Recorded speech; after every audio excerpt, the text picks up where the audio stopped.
Lo primero es agradecerles a todos ustedes que estén aquí y que hayan sido puntuales.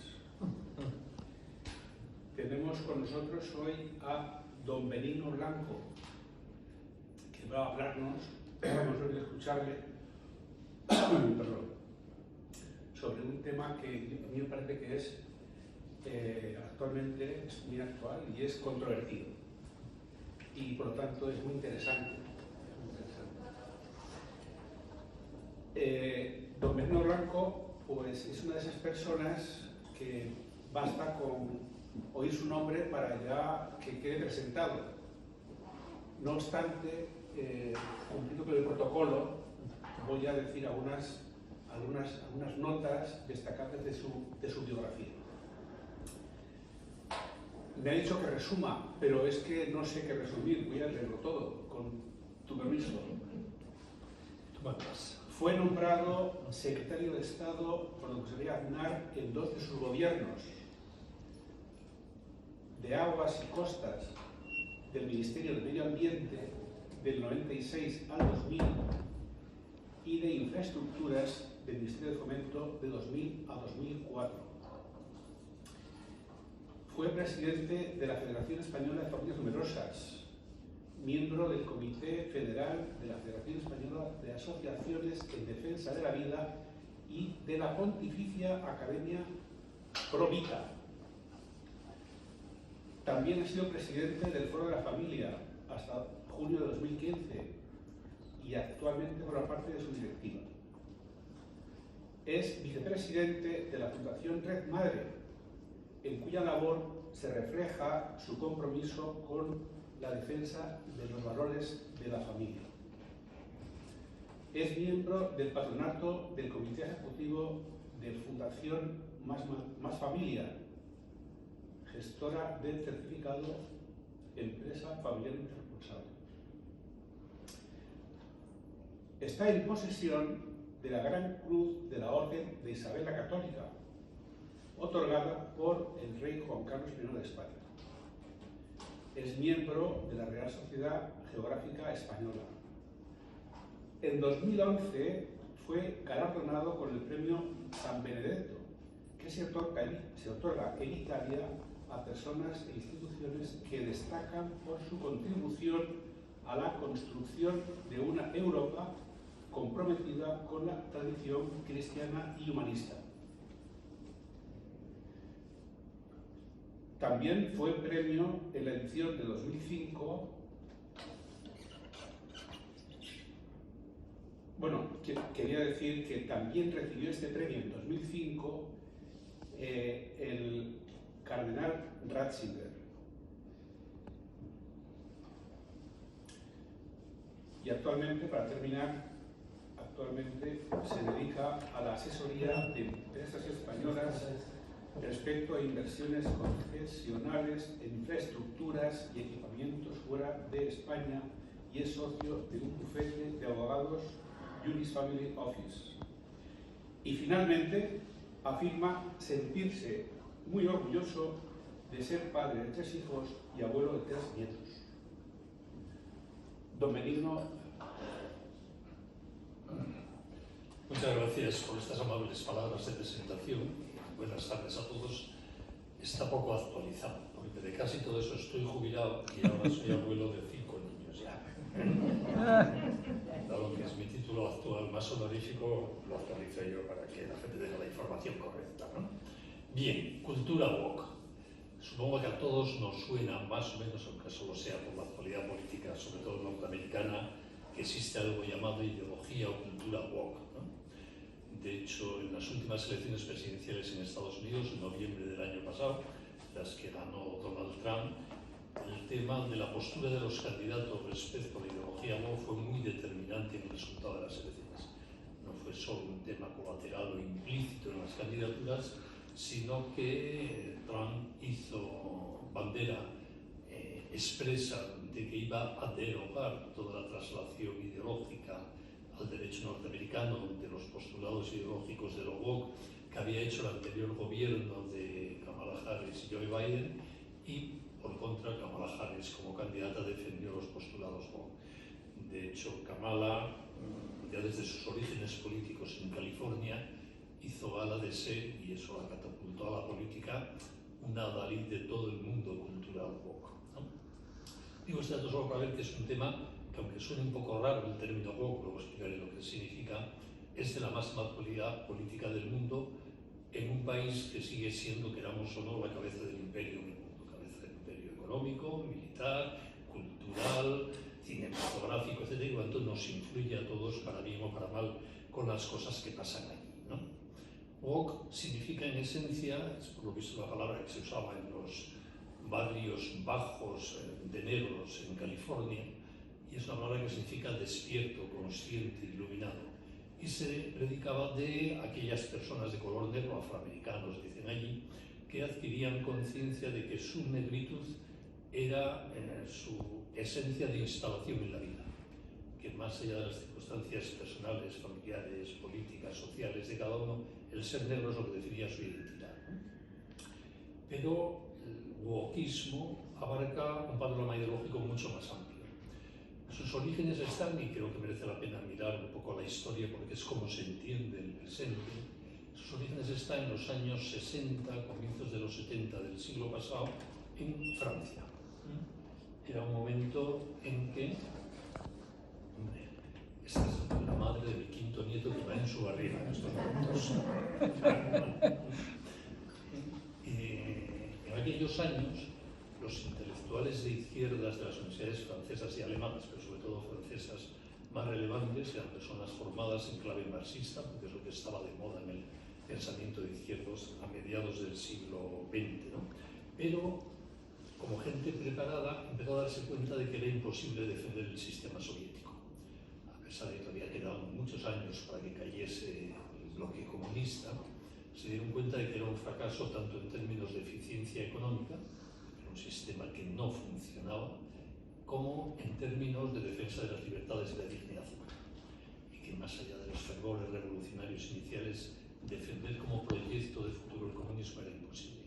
Y máxime en un mundo occidental donde la riqueza iba expandiéndose, la calidad de vida iba mejorando, los servicios sociales eran cada vez más potentes, etc., ¿no? Y entonces dieron un giro intelectual en el pensamiento de izquierdas que con los años influye en el nacimiento de lo que hoy día llamamos ideología woke, que fue en esencia conservar de Marx dos ideas y renunciar a cómo las aplicó Marx.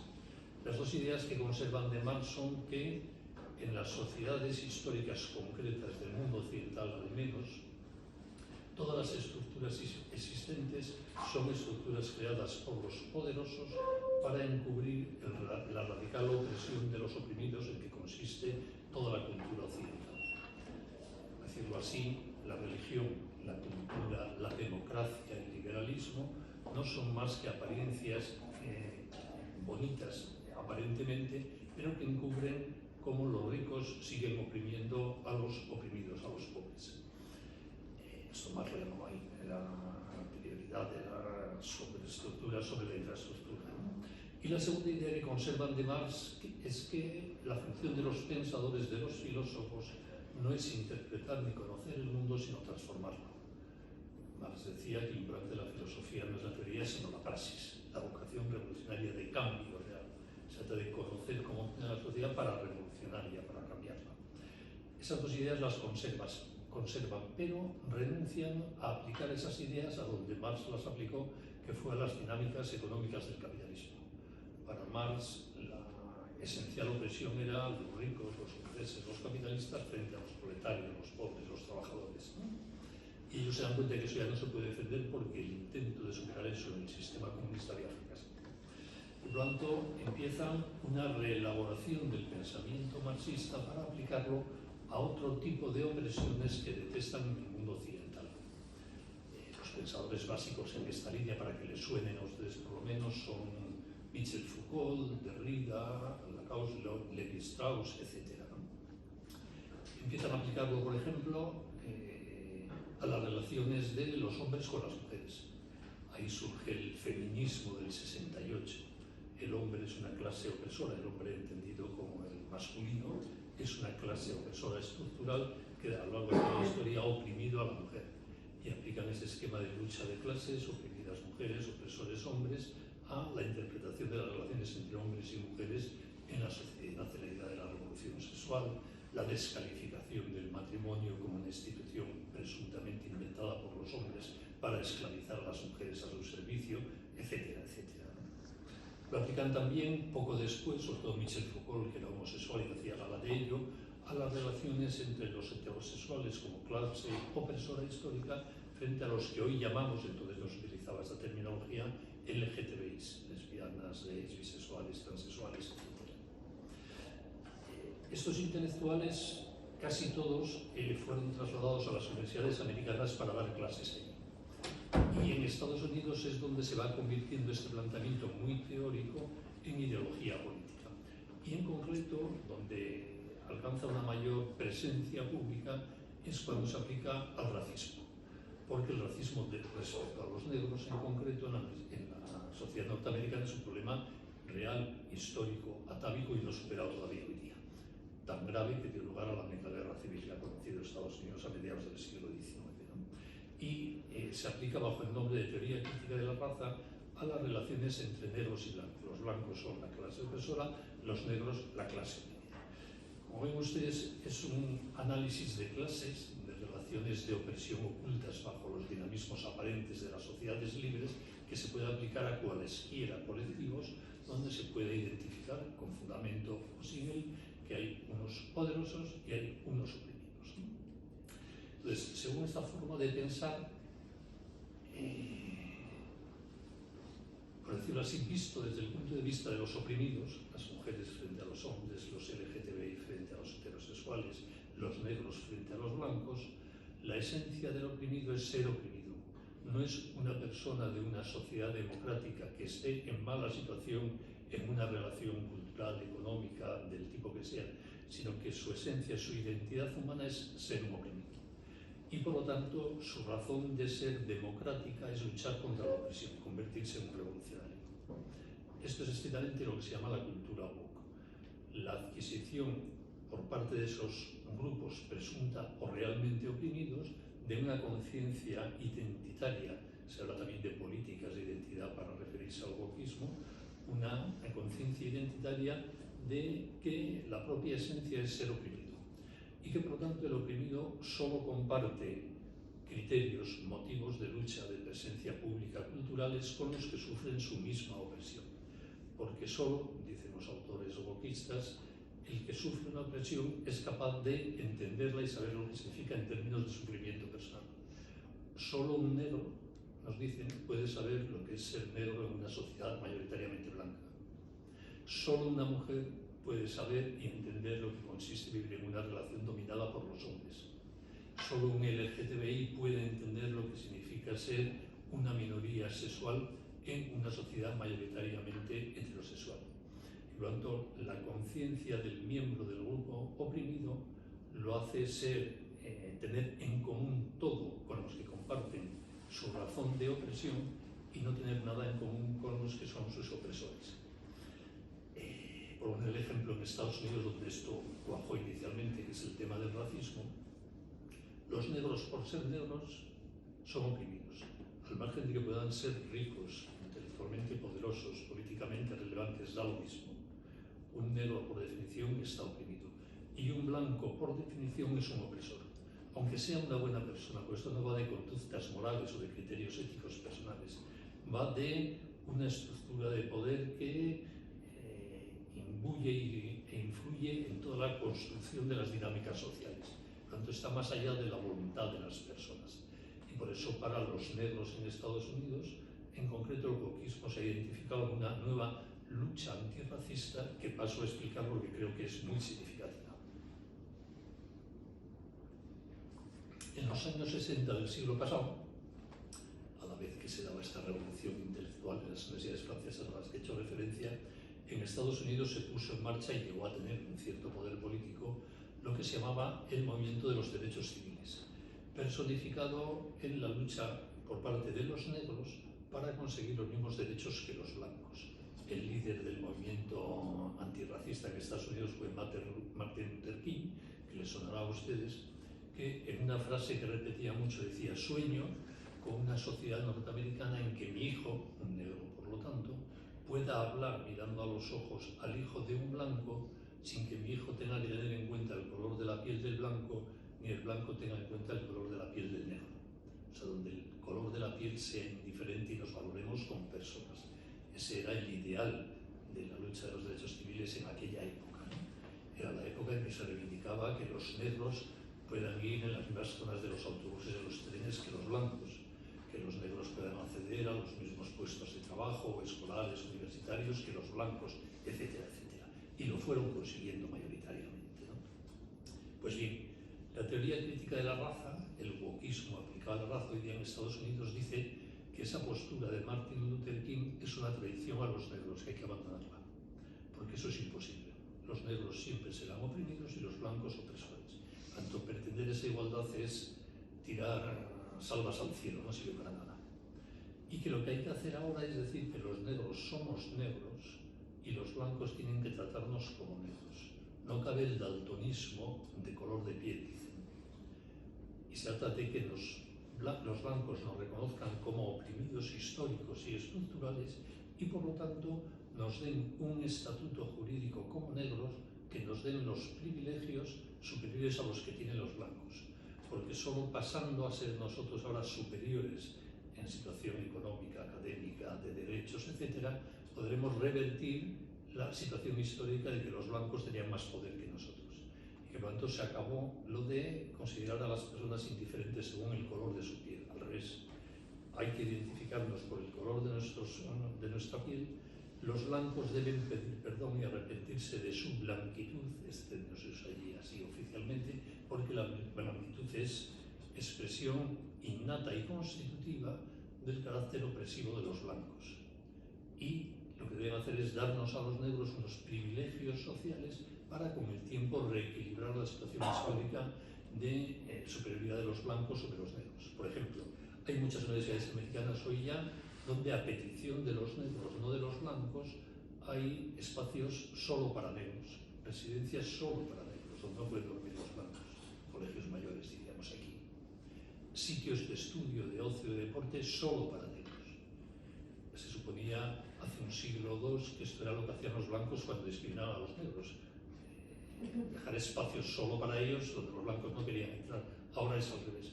Ahora los negros reivindican espacios suyos donde los blancos no osan entrar, porque no queremos convivir con un opresor, ¿no? Y ya en algunas universidades americanas han empezado a reivindicar lo mismo los asiáticos, los hispanos, porque puestos a ser discriminados todo el mundo se apunta, ¿no? Se está llevando a una división estructural. Y por lo mismo se piden situaciones de privilegio especial en relaciones laborales, en el acceso a puestos universitarios, a becas y a mil cosas más, ¿no? Es decir, ahora la lucha consiste en que los negros somos negros, se los debe reconocer como tales y por lo tanto darnos un estatuto jurídico singular, especial y privilegiado. Y los blancos deben pedir perdón, porque solo así superaremos con el tiempo, repito, la situación de agravio histórico de la que somos tributarios, ¿no? En España, que no tenemos un problema especial de racismo, esta mentalidad nos ha llegado a través de la ideología de género, que es igual que, digamos, hay la teoría crítica de la raza para las relaciones negros-blancos, hay la ideología de género para las relaciones hombres-mujeres, es lo mismo. La ideología de género, que es lo que hemos conocido en España, es el wokismo aplicado a la sexualidad, que viene a decir que nuestra identidad viene dada no por nuestro cuerpo, sino por la decisión autónoma que cada uno toma al margen de su cuerpo y sin estar predeterminado por él mismo sobre su identidad sexual. De nuevo la palabra identidad, las políticas de identidad. Y según la identidad que yo decido tener, debo ser tratado por los demás como una persona históricamente discriminada, salvo que sea heterosexual, porque entonces pertenezco al grupo de los discriminadores históricos. En España, por ejemplo, ahora tenemos en todas las comunidades autónomas, menos en una, pues en Castilla y León, una ley llamada de derechos LGTBI, que es en esencia esto, una ley solo para los LGTBI, con derechos solo para los LGTBI y obligaciones de los heterosexuales de admitir los postulados sexuales de los LGTBI como parte de su identidad. Y la misma idea inspira la reciente ley del año 2023, ya ley nacional aprobada en el Parlamento español, a impulsos de Irene Montero, quizá lo recuerden ustedes porque es muy reciente, donde se establece ya con carácter nacional esta misma filosofía.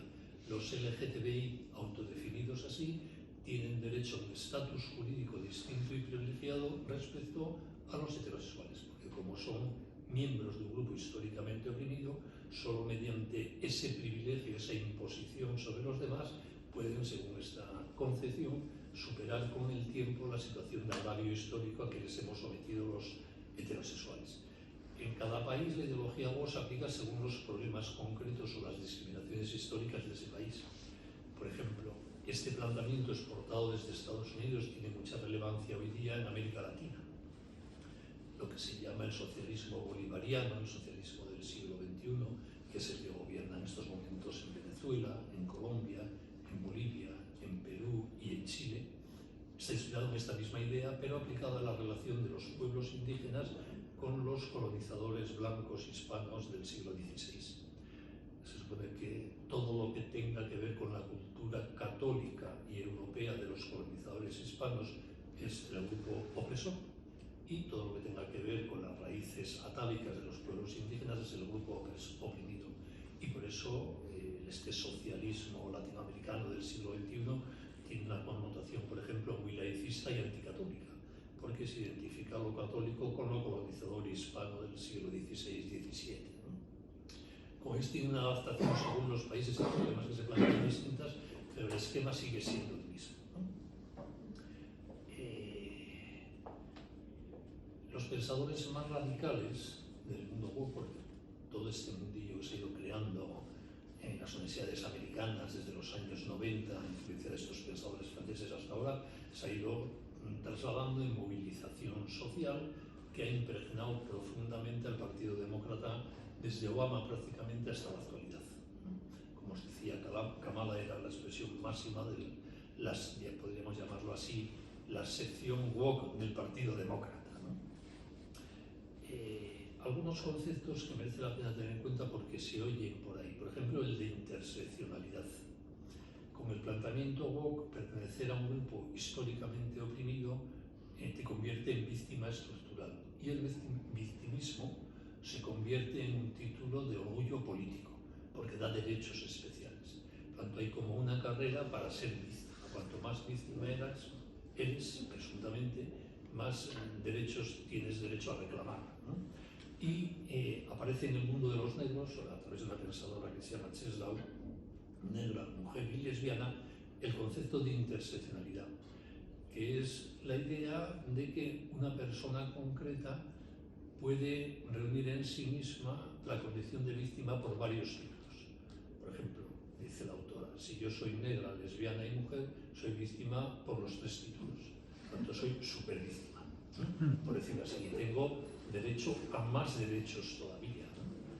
Entonces, el concepto de interseccionalidad está muy presente en muchas políticas públicas, ¿no? En España también se está usando, ¿no? Menos que en América, pero se está usando este concepto, ¿no? La concurrencia en una misma persona, repito, de condición de víctima por causas plurales da especiales títulos de legitimidad, ¿no? Y en la construcción política del Partido Demócrata Americano, y esto lo estamos viendo también aquí en parte en el PSOE y Podemos, se defiende en base a la interseccionalidad la idea de que como cada persona que sufre una discriminación por su identidad, sea por el sexo, el color de su piel o lo que sea, solo ella puede entender de verdad en qué consiste ser un oprimido.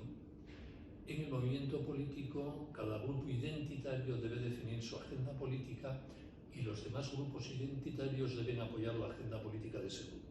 Por decirlo así, en Estados Unidos, solo los negros podemos entender qué es ser oprimido por el color de tu piel, cuando nosotros hacemos la agenda política reivindicativa de los negros, y los demás grupos woke, los LGTBI, etc., tienen que apoyar lo que ella diga.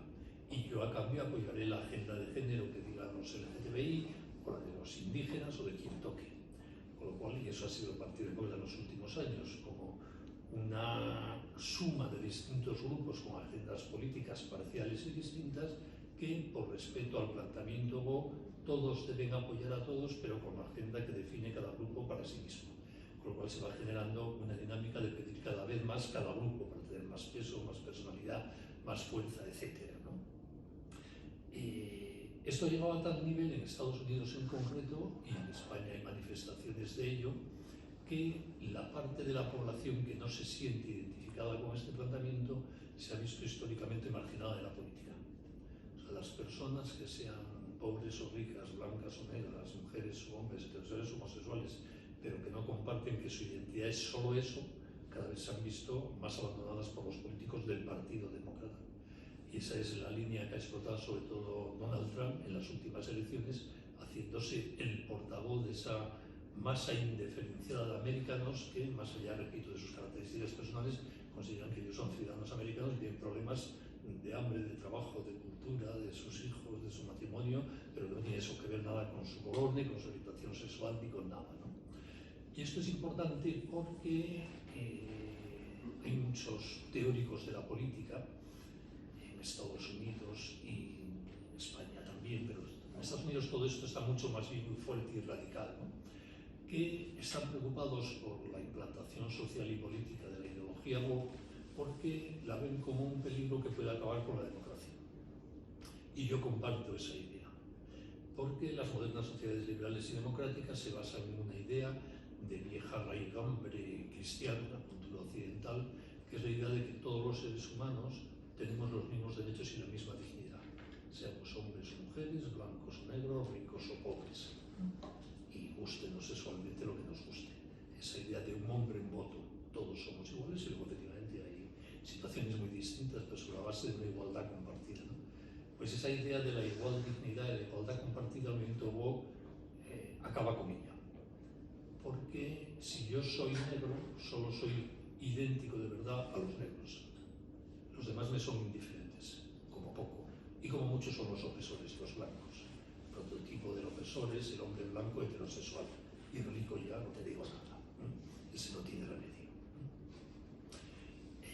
Entonces se está creando una dinámica de romper esa común identidad de los seres humanos para preconizar estatutos jurídicos diferenciados según la propia identidad personal por un rasgo de ti mismo.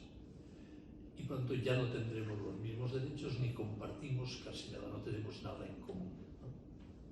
Y además con ese planteamiento se está rompiendo otro principio básico de las modernas sociedades democráticas y de la cultura cristiana tradicional, que es confiar en que la caridad, la solidaridad, la preocupación por el otro es un motor de avance social. Que la forma de que las sociedades progresen es que todos nos sintamos partícipes, compartamos, nos apoyemos, nos ayudemos. Según la cultura woke, lo que mueve a las sociedades para mejorar en calidad de justicia y bienestar social es el odio, el enfrentamiento, la lucha. Y eso está generando dosis de violencia en la sociedad americana y en otras como la española. En España, es lo que estoy diciendo, apliquen ustedes, por ejemplo, el tema de la memoria democrática o a los nacionalismos. Los derechos no son iguales, el enfrentamiento, la división es lo que permite prosperar, acceder a un estatus mejor. En el fondo es la misma idea trasladada a sectores o preocupaciones culturales o históricas distintas.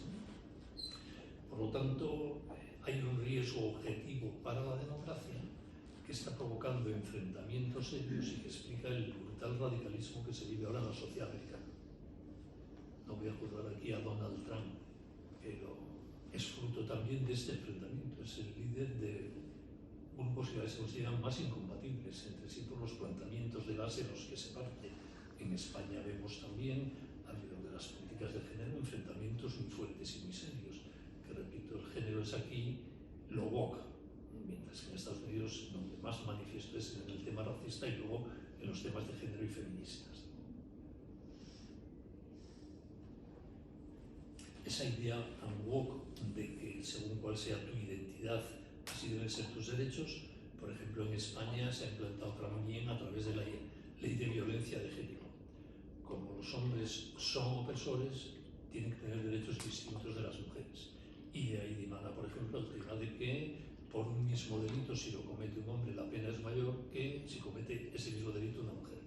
Porque la mujer, por pertenecer a un grupo oprimido, no puede ser juzgada con la misma severidad, aunque cometa la misma falta, que un hombre que, además de cometer la falta, pertenece a un grupo opresor. Esta dinámica también explica las posturas que está habiendo, sobre todo en Estados Unidos y también en parte en Europa, en el enjuiciamiento actual del conflicto en Palestina entre judíos y palestinos. Los judíos son el grupo opresor para esta mentalidad de izquierda por definición, cuando todo lo que hacen es asesinato, violencia y no cabe pensar en ninguna justificación posible. Y los palestinos son el grupo oprimido, por lo tanto lo que hacen pues, es lo normal en una persona que lleva oprimida toda la vida. No se juzgan con la misma vara de medir. Y por eso hay tanto radicalismo en el mundo occidental, sobre todo de izquierdas, en el enjuiciamiento del conflicto palestino-israelí, donde, dicho sea de paso, nadie es bueno, todo el mundo está para la guerra, pero todos, no solo unos porque son opresores y otros no tienen mayor importancia lo que hagan porque son oprimidos, ni lo uno es verdad ni lo otro.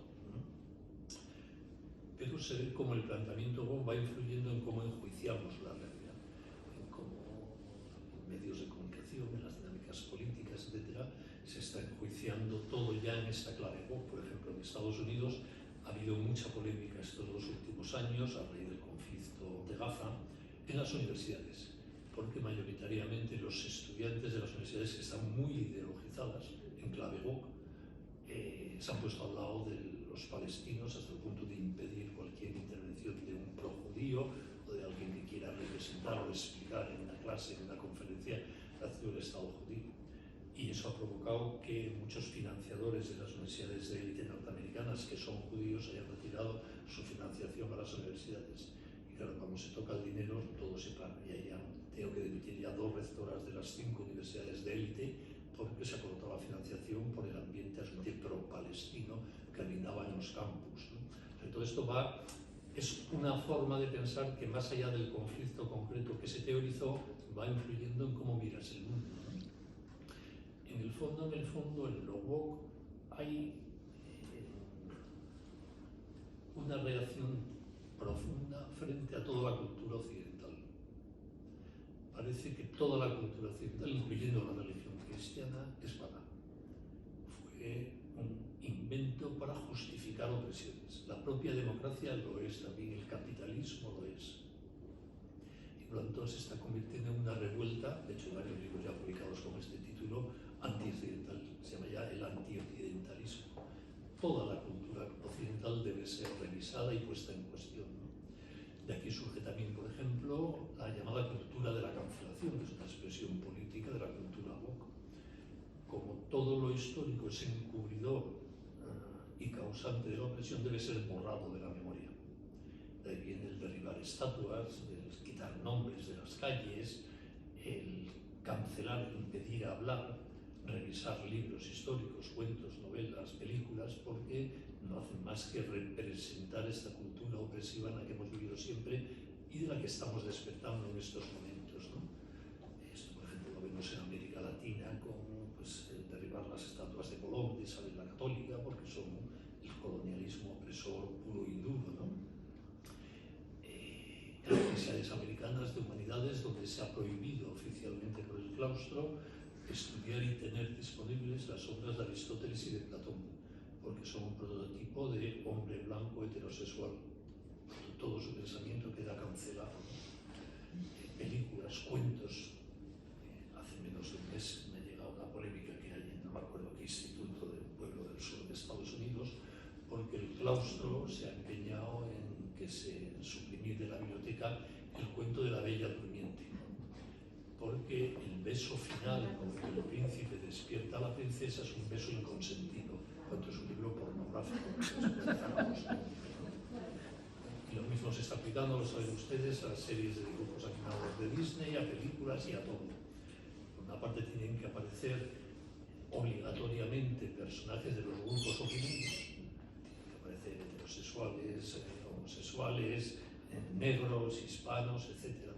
Hay una serie de moda cristiana muy buena, por cierto, que me encanta, Chosen, que sonará a ustedes, donde llama mucho la atención la cantidad de negros que hay en la Palestina de Jesús, donde no había ningún negro.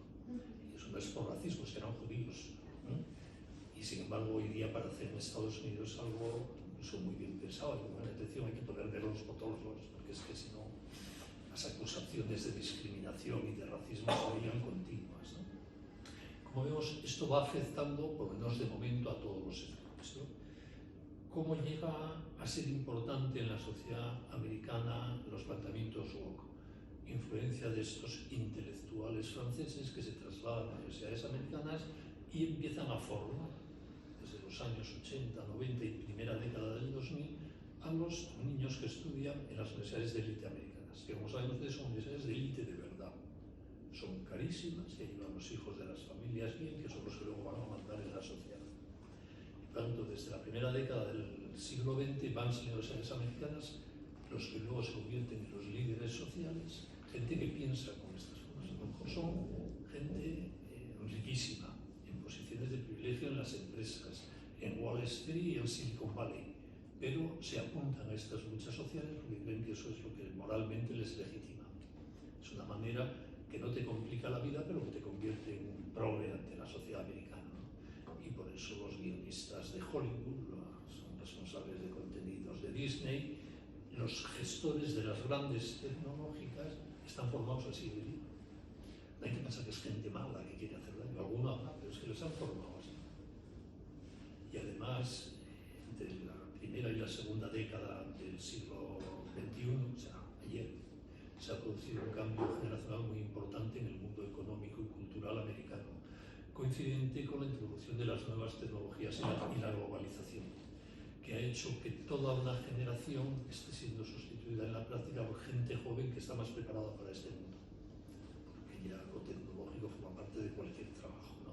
Y esta gente joven que está llegando al poder es gente formada en las universidades americanas, donde los estudios no forman parte de la enseñanza obligatoria común y compartida. E incluso en alguna universidad americana lleva 40 años dando clases un conocido intelectual europeo. Siempre las ideas vienen de Europa, pero se politizan y mercantilizan en Estados Unidos, y de allí nos llegan.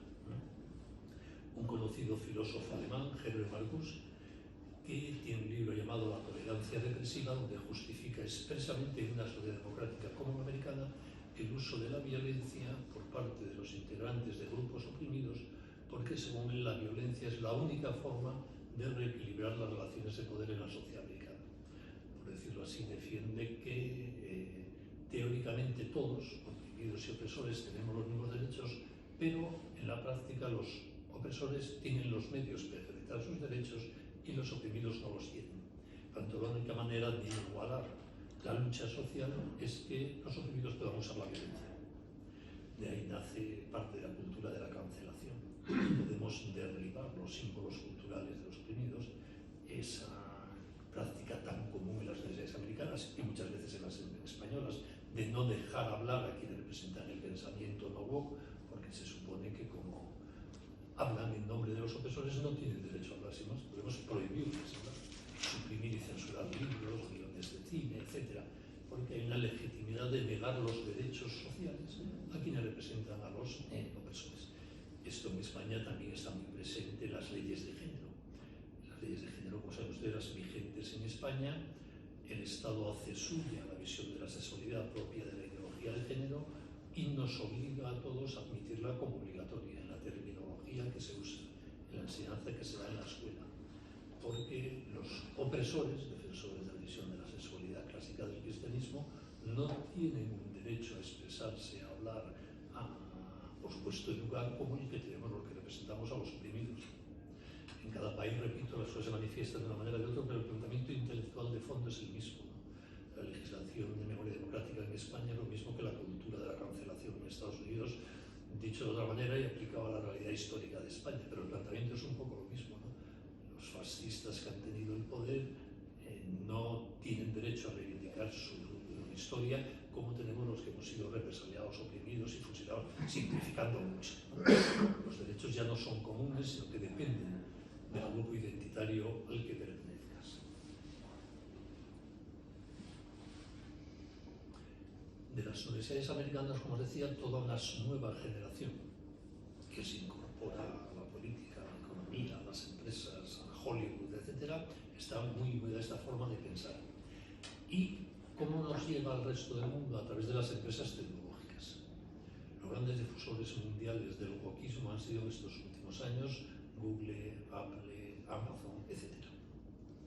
Los algoritmos famosos que están hechos en esta clave. Un crítico del wokeismo británico, Douglas Murray, homosexual, casado con un hombre, lo dice en el prólogo del libro para empezar, dice que él, que es conocido como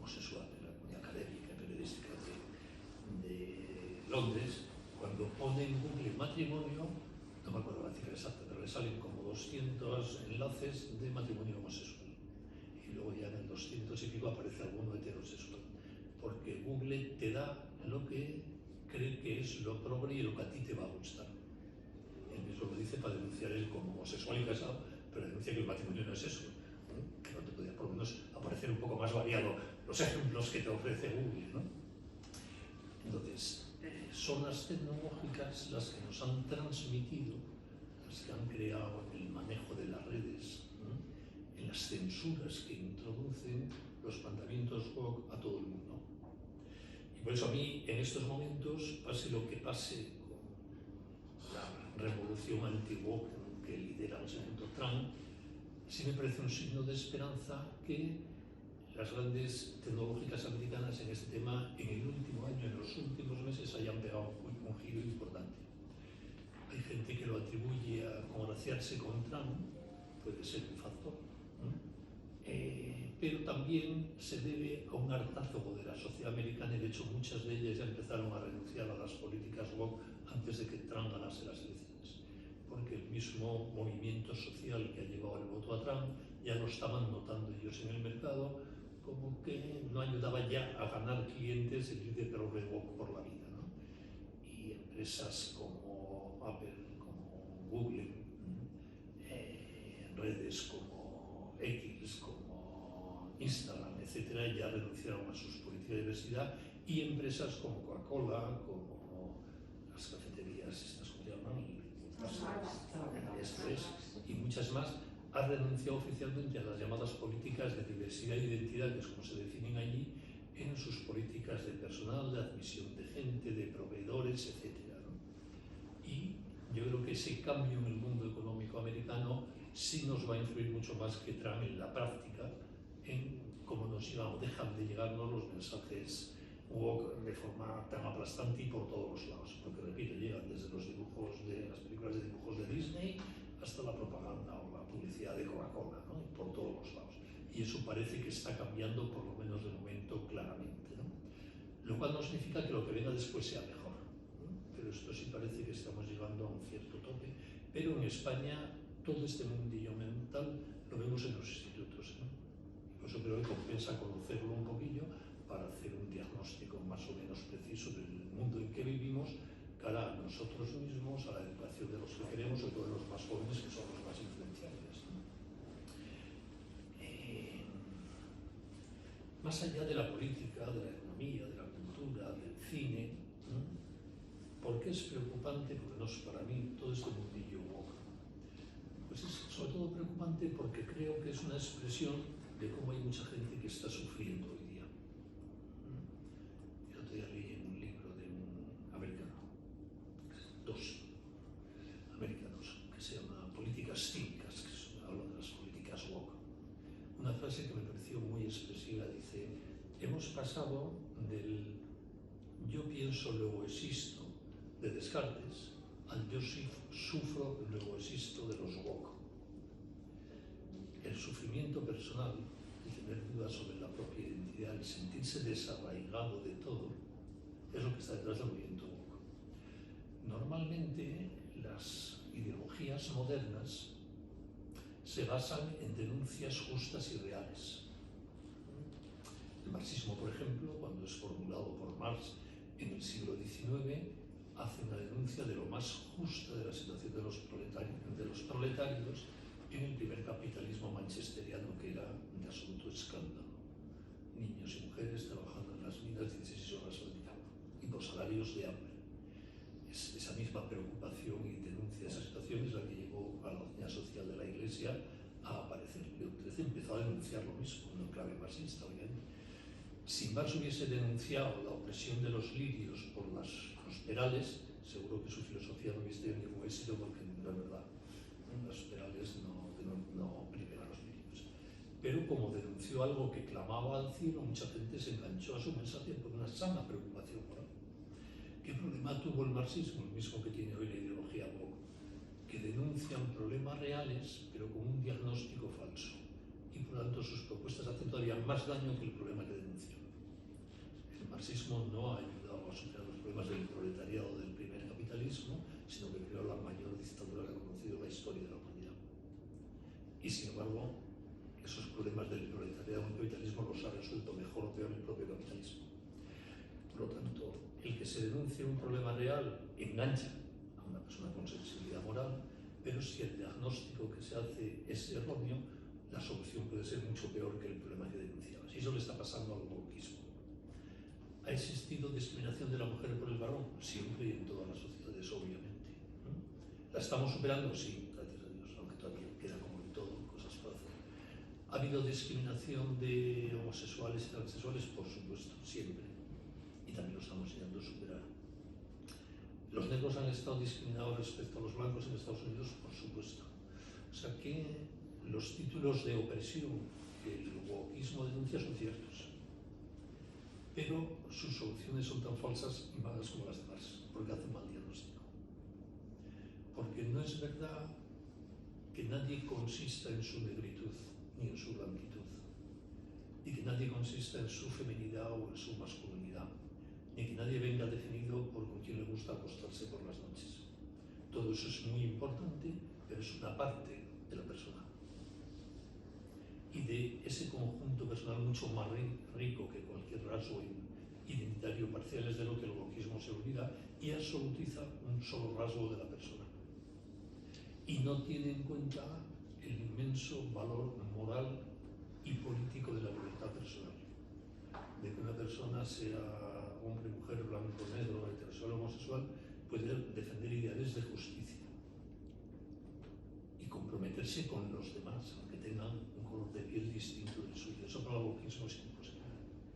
Con lo cual el wokeismo simplifica la interpretación del humano, genera violencia y enfrentamiento y, aunque de buena fe quiera resolver problemas que algún woke lo querrá resolver de verdad, va a generar cosas mucho peores. Las está generando. Cuando estamos ante gente que sufre, cuando uno sufre, en general, le encanta que alguien le explique que no está sufriendo por culpa suya, sino por culpa de otro, que hay un culpable de lo que no nos gusta en nosotros mismos y que la solución es matar a ese culpable. Este mecanismo en la historia, por desgracia, los griegos culpan a los persas a los romanos a los bárbaros a los romanos, los católicos a los protestantes, a los católicos, los de derechas a los de izquierdas, y podemos seguir todo lo que queramos. Cuando es un mecanismo que, por desgracia, ha funcionado a lo largo de la historia y que siempre ha provocado enfrentamiento y guerra, que al final no resuelve los problemas. Pero el sufrimiento de la gente sí es real. ¿Y por qué, en mi opinión, hoy día hay tanta gente que sufre? Pues por lo siguiente. No, la vida es de lo más variada y cada caso es cada caso, ¿no?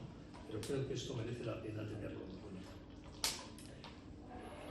Antes, cuando yo viajaba por el mundo de joven, para presentarme a alguien le decía mi nombre. Y ya mi nombre y mi aspecto físico daba una información relevante sobre mi sexualidad, que para cualquiera que quiera relacionarse conmigo es un dato importante, es lo mismo relacionarse con un hombre que con una mujer, así de entrada. Luego te identificabas, si estabas fuera de España, por tu país de origen. Yo soy español, yo soy chino. Eso también dice bastante de las personas, porque tu patria, tu lengua nativa, la cultura en que has vivido, da también información relevante para entenderte, ¿no? Si estabas en un contexto más cercano, te identificabas por tu familia. Yo soy de la familia de los Pérez de Navacerrada. Es otro dato que también ayuda a entender a la gente, ¿no? Y si estabas en una sociedad plurireligiosa, por tu Dios. Soy católico, soy judío, soy musulmán, también da de entrada unos rasgos para saber con quién estás hablando relevantes, ¿no? ¿Qué sucede hoy día? Que para mucha gente la ideología de género le quita valor a tu sexo, a tu cuerpo sexual como parte de tu identidad. La ideología de género defiende que tu identidad no tiene nada que ver con tu cuerpo sexual, sino que la defines tú libremente. Con lo cual genera también dudas de identidad muy potentes. Lo vemos en todos los temas de los llamados niños trans hoy día, de la moda cultural, ¿no? Que no se aclaran sobre sí mismos en cuanto a sexuados. Y dado que los seres humanos somos sexuados, no aclararte sobre tu sexualidad es ya aclararte sobre nada, ¿no? Luego la familia ha dejado de ser seña de identidad para mucha gente porque ha visto pasar por sus vidas más de un padre, más de una madre, ha visto dolor, sufrimiento alrededor de esas relaciones, cuando la familia no es una seña de identidad, sino de conflicto muchas veces. La patria es, por supuesto, un invento fascista, no me dice nada sobre mí mismo, ¿no? Y Dios ha desaparecido de la conciencia de muchos de nuestros contemporáneos. Y por lo tanto, ya sin identidad sexual, sin familia, sin patria y sin Dios, la gente no sabe quién es, no se aclara sobre sí misma. Ese es el prototipo del woke. Gente que es capaz de ir a las calles y quemar y matar, vamos simplificando mucho, porque solo tiene sufrimiento encima y no sabe qué hacer con su vida. Por lo tanto, las políticas woke, en su radicalidad antihumanista, lo que ponen de manifiesto es que hay gran parte de nuestros contemporáneos que efectivamente tienen una crisis de identidad, no saben quiénes son, cuando no saben qué hacer con su persona. Cuanto la violencia, la guerra, el echar la culpa a otros les resulta muy atractivo. Por eso vemos esa virulencia y esa agresividad muchas veces, por ejemplo, en los adalides de las políticas de género aquí en España. Parece que están en guerra con el resto de la humanidad continuamente, ¿no? Por tanto, hay un problema humano y ético de fondo muy relevante. Y es el que creo que merece la pena que les interese a ustedes. Porque yo les he ido mirando y no he identificado aquí a ningún gran banquero, ni dueño de televisión, ni presidente de gobierno del mundo, cuando hay problemas que no están en sus manos. Pero ayudar a aquellos que tienen cerca a que se aclaren sobre sí mismos y en consecuencia que sufran menos si está en sus manos. Y es lo que les propongo. Repito, si fuesen ustedes aquí en la Asamblea General de la ONU con todo el poder político, diría otras cosas, ¿no? Pero más allá de despotricar contra todo el mundo, hay que ver qué puedo hacer yo para mejorar la sociedad en que vivo. Podrá ser poco, pero es algo. Todos podemos influir en mucha gente. Todos tenemos familia, todos tenemos padres. Muchos hemos construido o lo intentamos una familia, o tenemos hermanos, primos, sobrinos, tenemos vecinos, tenemos amigos, tenemos compañeros de trabajo. Y en eso sí podemos influir. Pronto podemos ayudarles a que se aclaren sobre sí mismos, a que sean conscientes de la inmensa dignidad que tienen como seres humanos, y que no depende del color, ni de con quién te acuestas, ni de tu cuenta corriente. Todo eso puede influir un poco, sí. Pero esencialmente eres alguien valioso. Eres libre para construirte a ti mismo.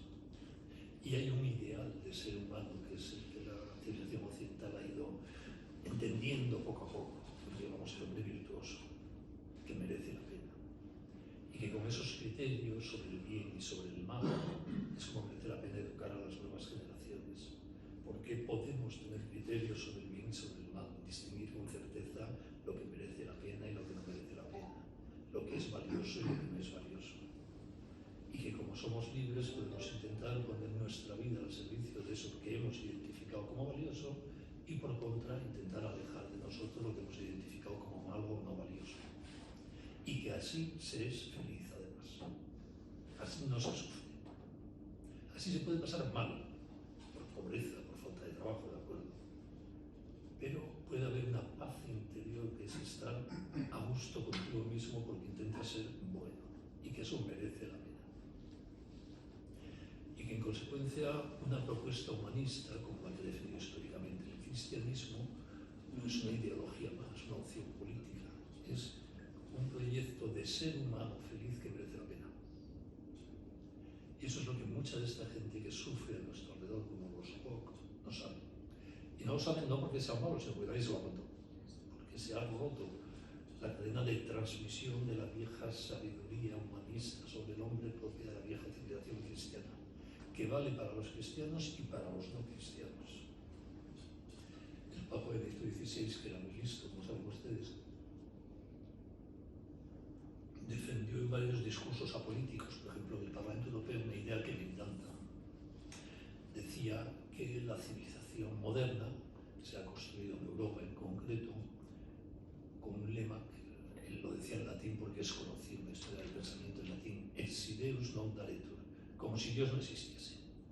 En el el siglo XVIII, sobre todo gran parte de los líderes europeos, dijeron, para no pelearnos por motivos religiosos, salíamos de las guerras de religión del XVII, vamos a construir una sociedad que, al margen de lo que cada uno crea y de lo que yo crea, funcionemos como si Dios no existiese. Ese fue el proyecto liberal en esencia, ¿no? Y Benedicto XVI decía, eso ha fracasado, ya es patente. Y por tanto, mi propuesta, decía Benedicto XVI, y a mí me parece muy sensata, es que construyamos sociedades ex deus daretur, como si Dios existiese aunque no creas en Dios. Merece la pena. Porque si valoramos la sociedad y a los demás como si Dios existiese, veremos a los demás como hijos de Dios, que compensan, aunque no creas en Dios, compensa, porque si sabrás respetar a los demás. Te preocuparás de verdad por los demás, habrá justicia, solidaridad, caridad, incluso aunque no creas en Dios, decía él, ese Deus daretur, como si Dios existiese.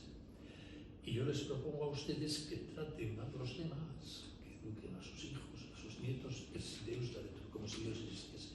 No sé si ustedes creen en Dios o no, es igual. Traten a la gente como si Dios existiese, merece la pena. Y vean el mundo como un sitio maravilloso, pensado por un Dios muy listo y muy bueno que lo ha hecho de miedo, donde hay razones para la esperanza, donde todo tiene sentido. Esto es lo contrario a los planteamientos woke. Y yo, que soy muy viejo, he aprendido, mirando la historia y mi experiencia personal, que al mal no se le vence enfrentándose a él a cabezazos, se le vence enterrándolo en el bien, anegándolo en el bien. Entonces, la mejor manera de superar los grandes males de fondo de nuestra época es hacer mucho bien. Y eso está al alcance de todo el mundo. Que yo soy viejo, estoy enfermo y soy pobre, es igual, puedes hacer el bien. Nadie se puede escaquear de hacer el bien. Está a nuestro alcance.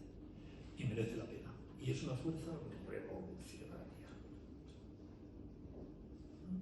Educar a nuestros hijos, querernos de verdad en el matrimonio, en la familia, respetarnos, mirar con cariño a todos los que nos rodean. Eso es una fuerza que transforma el mundo si la pusiésemos en práctica. Y eso es el anti-woke. No odio, sino amor. No identidades enfrentadas, sino comunidad y dignidad humana compartida. No el enfrentamiento y la guerra y los privilegios como motor de la historia, sino la caridad, el cariño, la entrega, la lealtad a los propios amores. Pues este es mi diagnóstico de nuestra época en todo esto que tiene que ver con lo woke y la propuesta que me atrevo a hacerles. Muchas gracias por su atención.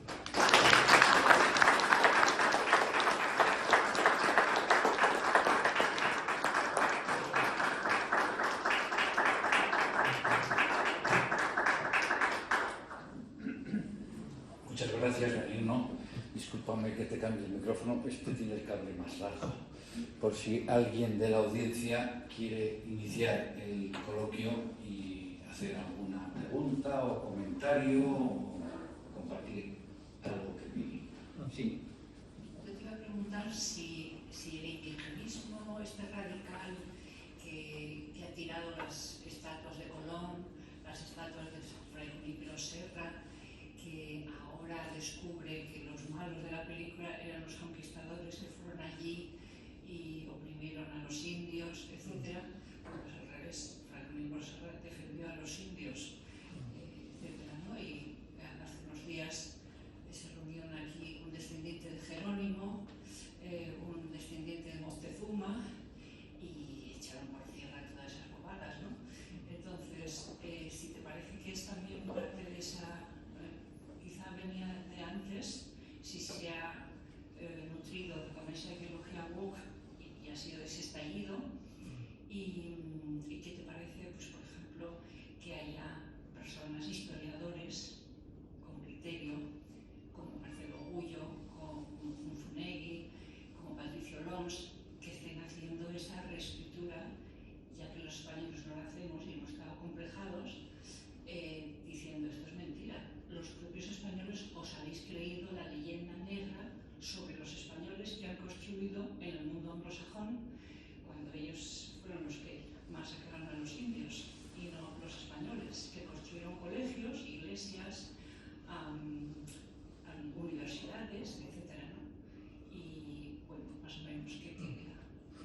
Sí, como os dije antes, ha influido mucho, exportado desde Estados Unidos, en todo ese momento de izquierdas americano, indigenista y socialista, los planteamientos woke, que no inventan nada. O sea, gente cabreada con España ha habido siempre, ¿no?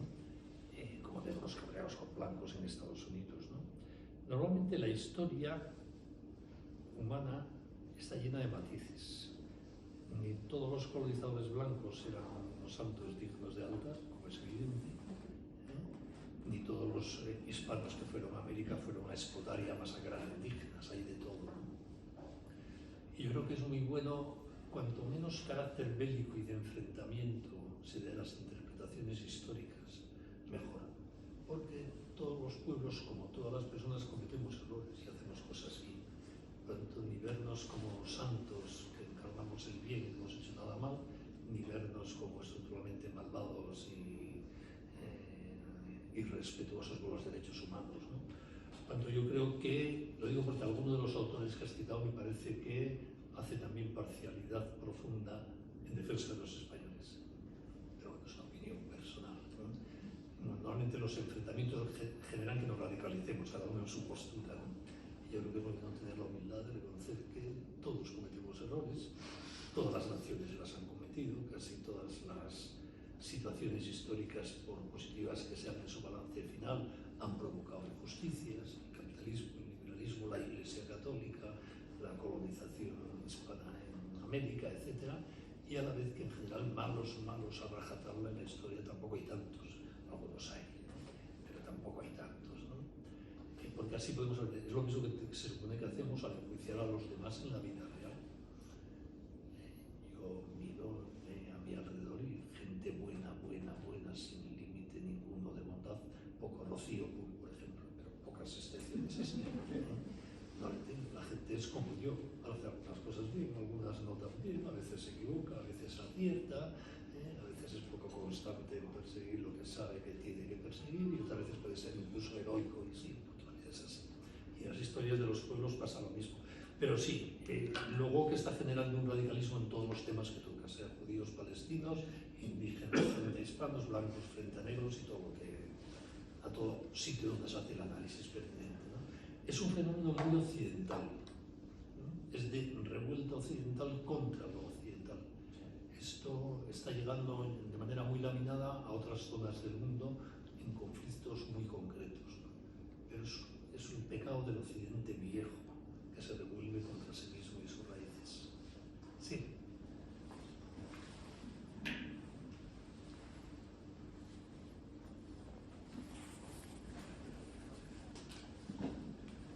¿Qué le diría a los políticos? Pues lo mismo que a ti, que se ocupen de hacer el bien en lo que esté a su alcance.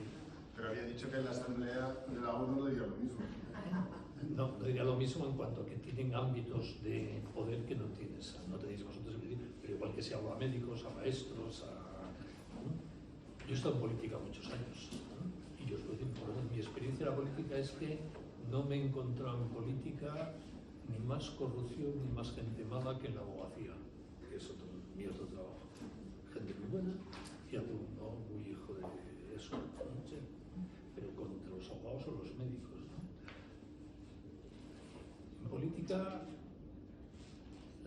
desde la política es más fácil hacer el mal que el bien. Yo creo que esto es importante saberlo, porque hacer el mal es muy fácil y hacer el bien es complicado. Es como hacer santo a tu hijo, es una tarea difícil, larga, que no se acaba nunca. Corromperlo está chupado, déjame un fin de semana y te lo corrompo. Por lo tanto, a veces exigimos a los políticos algo que no pueden dar. Y luego la política en una sociedad pluralista como la nuestra, nadie tiene todo el poder. Si yo llego a presidente del gobierno tendré muy limitado mi poder por mi propio partido, por los poderes fácticos, económicos, por los tribunales. Entonces la política es más fácil hacer el mal que el bien, pero se puede hacer el bien. En todo caso, tal como está el panorama cultural de Occidente hoy día, por lo menos en Europa, yo casi a los políticos les pediría sin más que nos dejen en paz, que no hagan nada en estos temas importantes. Porque si hacen algo probablemente sea malo. Sí, en educación, dejamos educar a nuestros niños. No te metas. no te pido ni que me ayudes, que me dejes. Y así otras muchas cosas, ¿no? Solo con que desde el poder no se use el poder para el mal mejoraría la sociedad muchísimo. Y si así se usa un poco para el bien, muchísimo más, ¿no? Yo de mis años en política, eso es una experiencia muy personal, ¿no? Mi mayor capacidad de hacer el bien, ¿sabes cuál fue?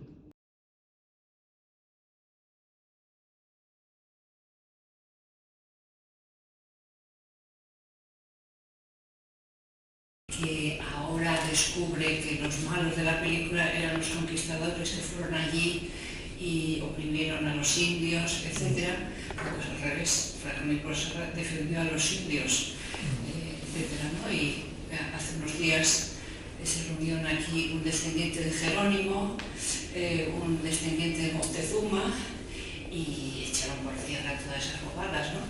Entonces, si te parece que es también parte de esa, quizá venía de antes, si se ha nutrido con esa ideología woke y ha sido ese estallido, y qué te parece, pues por ejemplo, que haya personas, historiadores con criterio, como Marcelo Gullo, como Zunegui, como Patricio Lons, que estén haciendo esa reescritura, ya que los españoles no la hacemos y hemos estado complejados, diciendo esto es mentira. Los propios españoles os habéis creído la leyenda negra sobre los españoles que han construido en el mundo anglosajón, cuando ellos fueron los que masacraron a los indios y no los españoles, que construyeron colegios, iglesias, universidades, etc., ¿no? Y bueno, más o menos, ¿qué tiene? Sí, como dije antes, ha influido mucho, exportado desde Estados Unidos, en todo ese mundo de izquierdas americano, indigenista y socialista, los planteamientos rock, que no inventan nada. Esa gente cabreada con España ha habido siempre, ¿no? Como de los cabreados con blancos en Estados Unidos, ¿no? Normalmente la historia humana está llena de matices. Ni todos los colonizadores blancos eran unos santos dignos de altar, como es evidente, ni todos los hispanos que fueron a América fueron a explotar y a masacrar indígenas, hay de todo, ¿no? Y yo creo que es muy bueno, cuanto menos carácter bélico y de enfrentamiento se dé a las interpretaciones históricas, mejor. Porque todos los pueblos, como todas las personas, cometemos errores y hacemos cosas bien. Tanto ni vernos como los santos, que encarnamos el bien, no nos ha hecho nada mal, ni vernos como estructuralmente malvados y respetuosos con los derechos humanos, ¿no? Cuanto yo creo que, lo digo porque alguno de los autores que has citado me parece que hace también parcialidad profunda en defensa de los españoles, pero es una opinión personal, ¿no? Normalmente los enfrentamientos generan que nos radicalicemos, cada uno en su postura, ¿no? Yo creo que es lo que no tener la humildad de reconocer que todos cometemos errores, todas las naciones las han cometido, casi todas las situaciones históricas, por positivas que sean en su balance final, han provocado injusticias, el capitalismo, el liberalismo, la Iglesia Católica, la colonización hispana en América, etc. Y a la vez que en general malos a rajatabla en la historia tampoco hay tantos, algunos hay, ¿no? Pero tampoco hay tantos, ¿no? Porque así podemos ver, lo mismo que se supone que hacemos al enjuiciar a los demás en la vida real. Yo miro a mi alrededor y gente buena, sin límite ninguno de bondad, poco rocío, por ejemplo, pocas excepciones así. No, la gente es como yo, hace algunas cosas bien, algunas no tan bien, a veces se equivoca, a veces acierta, a veces es poco constante en perseguir lo que sabe que tiene que perseguir y otras veces puede ser incluso heroico y sí, otras veces así. Y en las historias de los pueblos pasa lo mismo. Pero sí, luego que está generando un radicalismo en todos los temas que toca, sean judíos, palestinos, indígenas frente a hispanos, blancos frente a negros y todo lo que, a todo sitio donde se hace el análisis pertinente, ¿no? Es un fenómeno muy occidental, ¿no? Es de revuelta occidental contra lo occidental. Esto está llegando de manera muy laminada a otras zonas del mundo en conflictos muy concretos, pero es un pecado del occidente viejo que se revuelve contra sí mismo y sus raíces. Sí.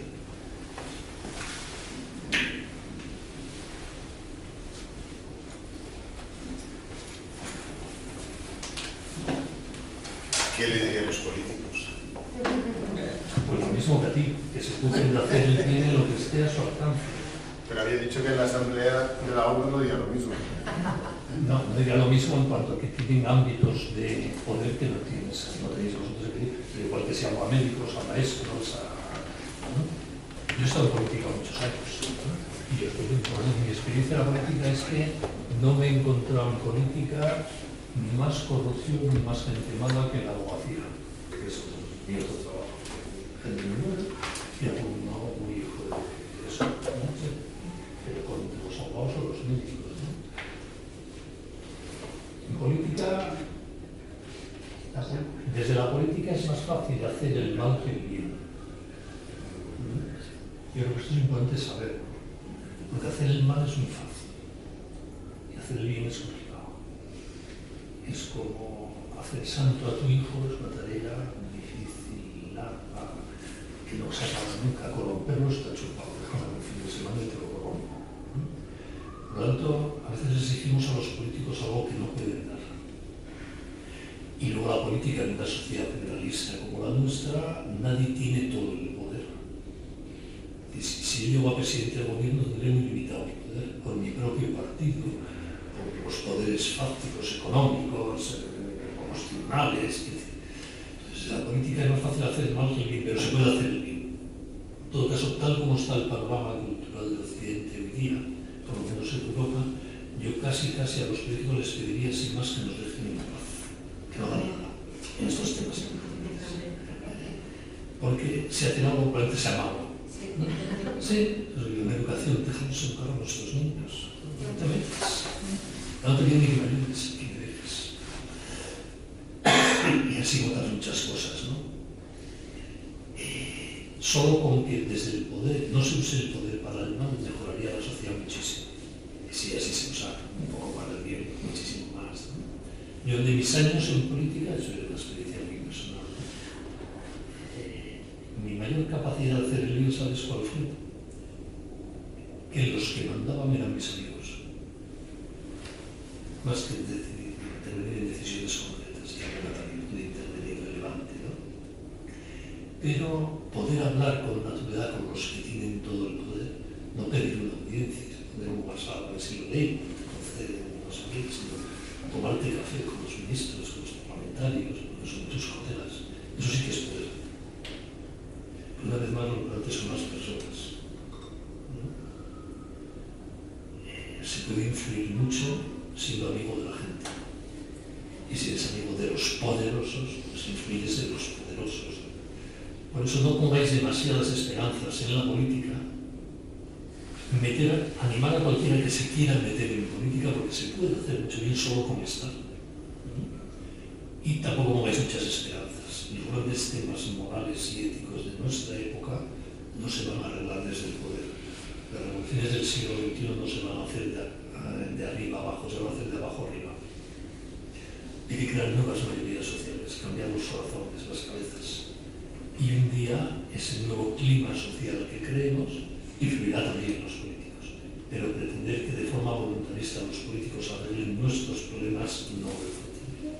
Trump, por ejemplo, lo que tenga de bueno, que algo que no tiene, es el fruto de una sociedad americana que ha luchado por la vida, por la familia, por la libertad religiosa durante bastantes décadas del poder más bien de izquierdas y que han ido logrando despertar muchas conciencias, crear nuevas mayorías y llega un momento en que un político le puede interesar serle rentable políticamente, liderar eso que ya existe, pero que es muy difícil de crear desde el poder. En sociedades pluralistas y libres como las nuestras, otra cosa es la dictadura, pero no me parece muy deseable esas dictaduras, ¿no? Por eso yo tengo pocas esperanzas ya en la política. Me apasiona, me parece estupenda. Animo a cualquiera que quiera dedicarse porque se puede hacer el bien. Pero no nos van a venir ahí las soluciones a estos problemas. No se acabará con el aborto, ni se tomará en serio el matrimonio con leyes ya. Hay antes que recrear un clima pro vida, pro familia en la sociedad mayoritaria que se pueda ver reforzado por las leyes en su caso. Bueno, es mi forma de ver el tema. Sí.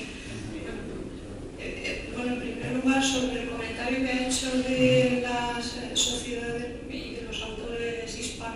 hispanoamericanos, rompiendo una lanza por ellos, podría decir, desde mi punto de vista, que el balance de la actuación española en Hispanoamérica, aunque haya habido luces y sombras, como bien ha dicho, es más positivo que negativo, mientras que, por ejemplo, el balance anglosajón puede ser más negativo que positivo, en el sentido de que España dejó en Hispanoamérica pues muchas universidades, ciudades más ricas, por ejemplo México, que muchas ciudades europeas.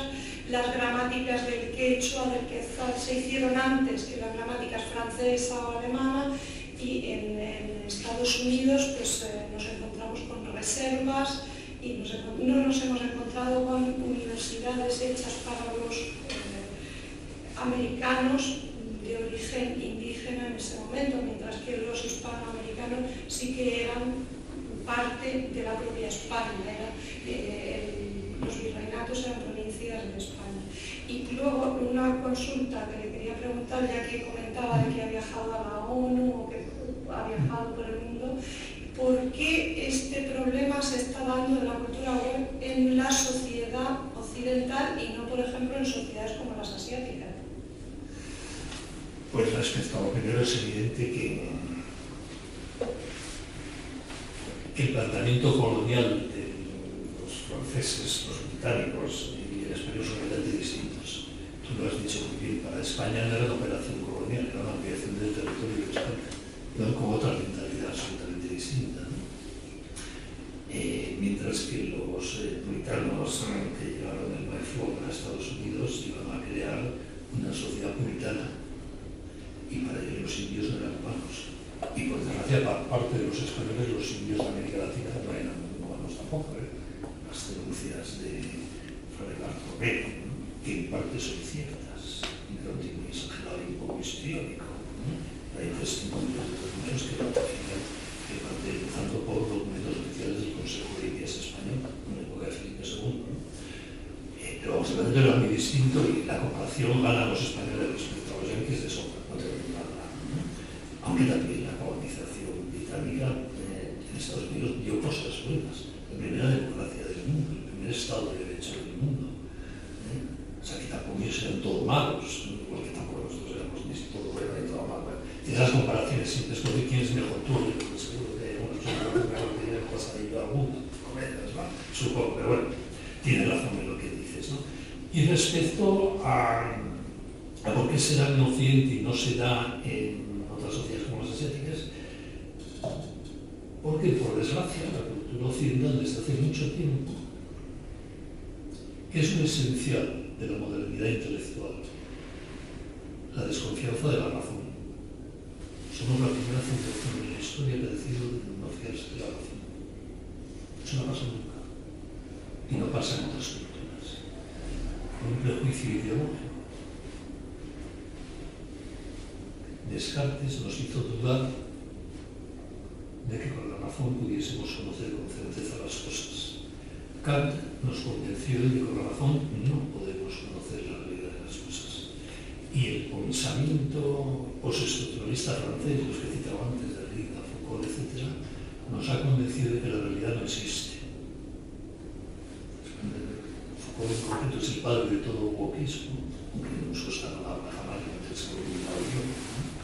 La esencia de su filosofía es afirmar que la realidad la creamos con nuestro discurso al hablar. Y nuestra identidad se crea con el discurso. Eso llega a decir en los libros que el ser humano aparece en el siglo XVIII. Que así de entrada dice, bueno, que no me habla. Bueno, pues es el tipo más influyente en el mundo occidental, aunque suene poco, como Kant, no valió nadie, pero influye mucho, porque las ideas son lo que del mundo, ¿no? Entonces son manifestaciones de una progresiva desconfianza en la razón. Y cuando nos fiamos de la razón, ya no creemos que podamos conocer con certeza o que existan siquiera el bien y el mal. Todo es relativo, subjetivo, depende.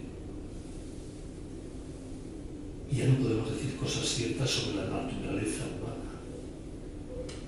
El género, por ejemplo. Lo físico es el mundo del caos, del azar.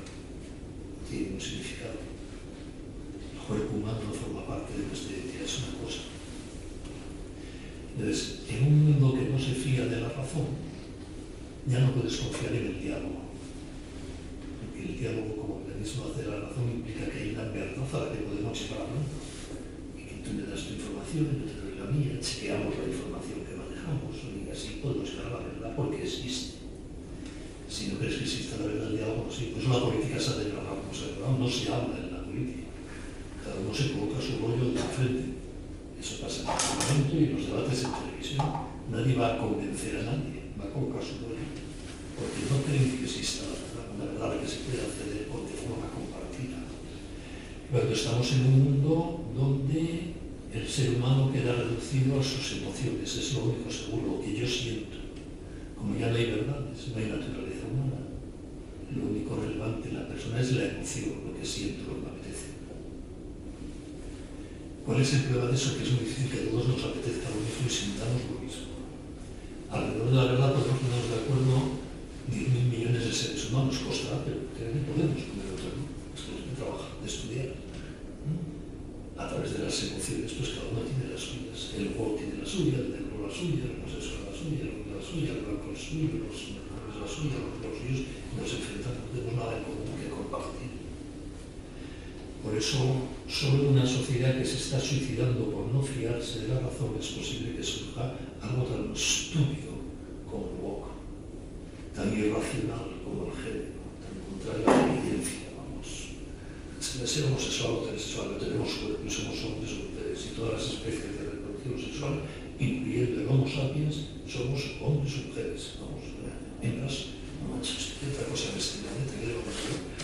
Son cosas evidentes, no hay que perder ni 2 minutos, ¿no? Pues sí.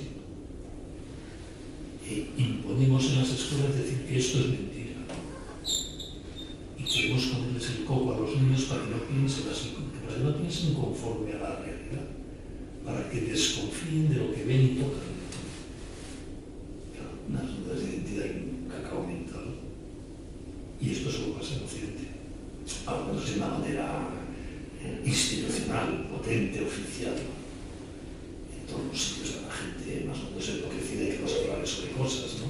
Esto solo nos pasa aquí. En Occidente se está suicidando. Y por eso me refería cuando decía que la resolución está más allá de la política, no es la importancia de la política, es que esto está más allá de la política.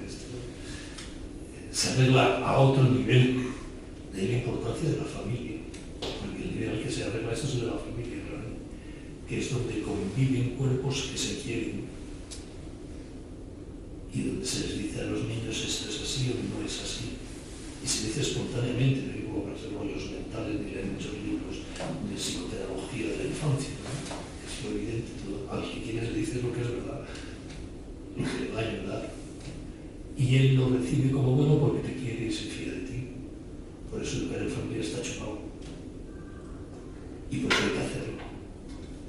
Porque en familia los niños muy pequeños tienen como única referencia de autoridad a papá y a mamá y se fían al 100%, por lo menos hasta los 3 o 4 años, de papá y mamá.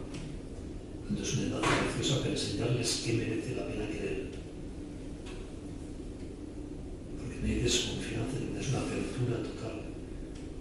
Un niño no piensa que va a hacer el fin de semana, hará lo que digan papá y mamá, es que ni se le pasa por la cabeza planificar él. Papá y mamá lo que dicen es lo que está bien y ellos se ocupan de todo. Eso es un poder. Eso sí que es poder. Tener la interioridad del corazón y la cabeza de otro abiertas sin restricción ni sospecha ninguna a ti. Pero ser padre o madre es de una relevancia increíble. Increíble. Y por eso en el fondo cuando un papa como Francisco decía tantas veces, Juan Pablo II, decía que el futuro de la Iglesia de la humanidad se juega en la familia, vamos, es una conclusión histórica, por supuesto que es así.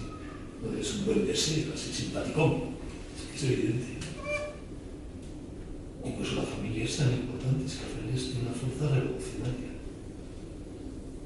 Sí existe. Eso está en plan de hoy día ser leales a los propios boxes. Que donde la familia no existe, lo dije antes al explicar la crisis identitaria de los woke que sufren, sin familia es muy difícil, porque no nos se transmite todo lo bueno que hemos aprendido durante miles de años. Y sin ese patrimonio grabado en tu alma desde pequeñito, cuesta reconstruirte a lo largo de la vida. Pues claro, pero tampoco hay que pensar que todo el mundo es muy malo y que pobrecillos. Bueno, ya ni me acuerdo lo que voy a explicar. Sí, De todas maneras, el planteamiento es bueno, pero ya no hay niños, ya no hay familias. en mi familia sí. Hay que hacer niños, claro. La tasa de reposición es 2,9, estamos en el 1, no sé si llegamos. Porque estamos en una crisis, pero por eso el futuro estará en manos de los que tengan hijos. Es obvio. Hay que tomar nota. Claro, hay que tener niños, hay que creerse, hay que educar a los niños. Y si no se hace eso, pues moriremos. ¿Sí? Eso es evidente. Pero yo tengo al lado mucha gente que tiene niños y que se preocupa de quererlos y de educarlos. Gracias a Dios. Que otros muchos no lo hagan, pobrecillos, allá ellos. Pero repito, cada uno tiene que hacer el bien que esté a su alcance y no obsesionarnos por el mal del mundo, porque eso no está en nuestras manos. Incluso si eres cristiano, por casualidad, tú debes saber que tu responsabilidad es hacer el bien que tú puedes hacer y que tú no eres el responsable del bien. Eso es un problema de Dios que lo hable de él. Eres responsable del bien que tú puedes hacer. Y que Dios optimice el sistema si le apetece y si no haya él. Pero si nos deprimimos todos, claro, no sirve nada. Sí. Que ha hablado usted en términos ideológicos, económicos y demás, pero en términos espirituales, ¿usted piensa que podríamos estar en la batalla final entre el bien y el mal, o Dios y Satanás, y estar en el fin de los tiempos, como se relata en el libro del Apocalipsis? No tengo una barba idea. Bueno, pues, Yo profeta no soy y no tengo ni idea. Yo creo que estamos en un momento apasionante de la historia de la humanidad. Yo agradezco a Dios vivir en este año, yo también. porque está todo por hacer. Ya que vivir en el siglo XIII, todo el mundo pensando lo mismo, el coñazo, el aburrimiento. En cambio, hoy está todo por hacer. Es la época de siglos que merece la pena vivir. ¿Cómo va a ser el mundo del futuro? Pues depende de lo que hagamos tú y yo. Muchos más.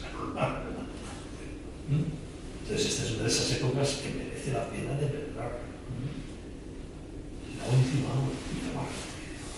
Eso sí, yo sí he visto, a lo largo de la historia, en todos los siglos, hay gente que ha anunciado que era el fin del mundo ya.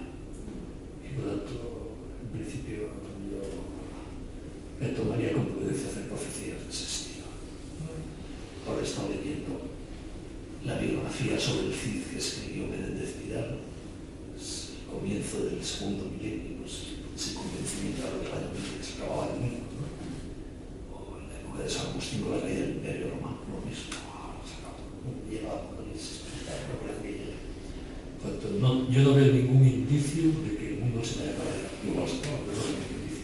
Y sobre el tema de Dios y Satán, yo nunca he visto a Satanás, gracias a Dios. No lo he visto ni en el Parlamento Español, ni en la sede de Naciones Unidas, ni en el Parlamento Europeo. Y sí he visto a Dios en todos esos sitios.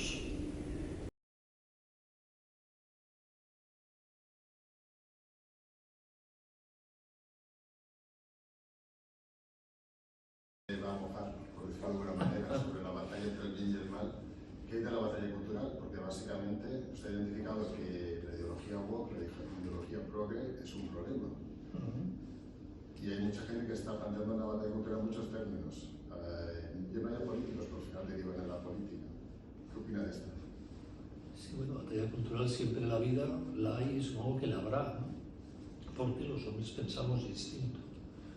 En unas épocas puede ser entre los bárbaros y los romanos o los cristianos, en otra época entre los musulmanes y los cristianos, en otra época entre los liberales y los marxistas, y en nuestra época, en el fondo, yo creo que la batalla más de fondo en el mundo occidental otra vez es entre los que todavía viven o vivimos con la cabeza razonablemente anclado en lo mejor de la sabiduría humanista occidental, Grecia, Roma, Cristo, y los que ya no piensan en esa clave, que son plurales y variados, ¿no? Y luego pasará con el siguiente, me temo que la siguiente ideología que venga será el transhumanismo, más temible que lo woke, ¿no? Si llega de verdad a imperar, y se ve que es probable, sin que sea apocalíptico, pero es probable que no llegue. Por lo tanto, digamos, Occidente se basa en la confianza griega en la razón, Sócrates, en el sentido de la justicia del derecho romano, en que hay un algo suyo de cada cual que hay que respetarle. Justicia es dar a cada uno lo suyo, lo cual supone que hay un suyo de cada cual, y que es la vara de medir de mi justicia, si se lo respeto o no. Y eso fundado y ahormado por la visión cristiana del mundo.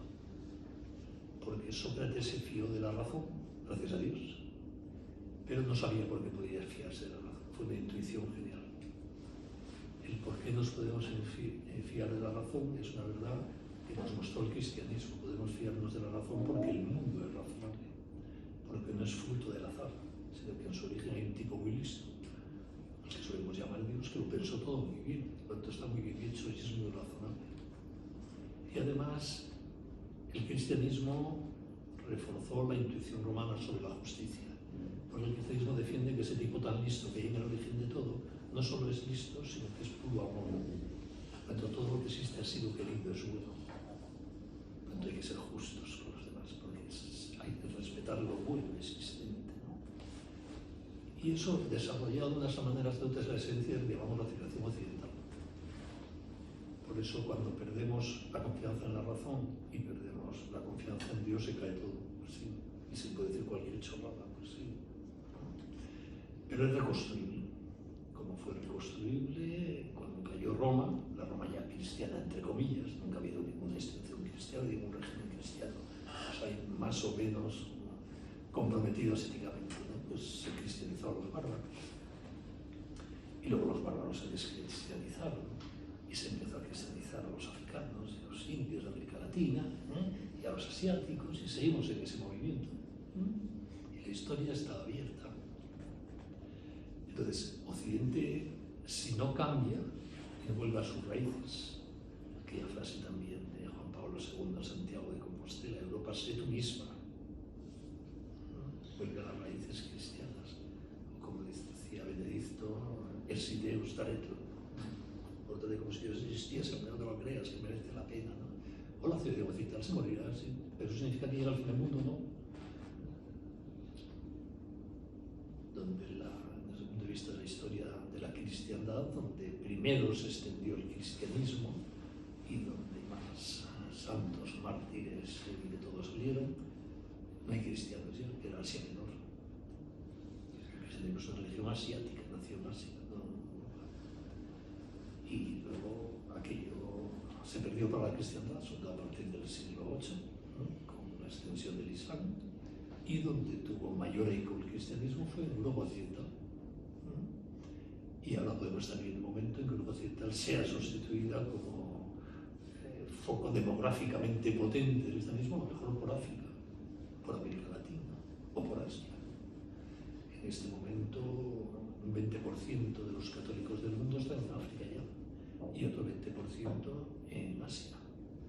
Y a lo mejor dentro de 20 años ya son el 50% de ellos y aquí quedamos el 4%, no lo sé. O no, porque estamos en nuestras manos al final. El futuro no está escrito. Pero las dinámicas actuales son que Europa se ha desenraizado, ha roto con sus raíces. Y cuando un árbol se desenraiza, se seca. Puede tardar un poco más, un poco menos, pero sí. Tampoco hay que sorprenderse. Si nos empeñamos en donde hay raíces, pues nos secaremos, pues sí. ¿Eso significa que se acabó todo? No, pues que a lo mejor vienen los africanos a cristianizarnos dentro de un siglo, o los americanos, que se pierden también por el camino, o los coreanos, yo qué sé.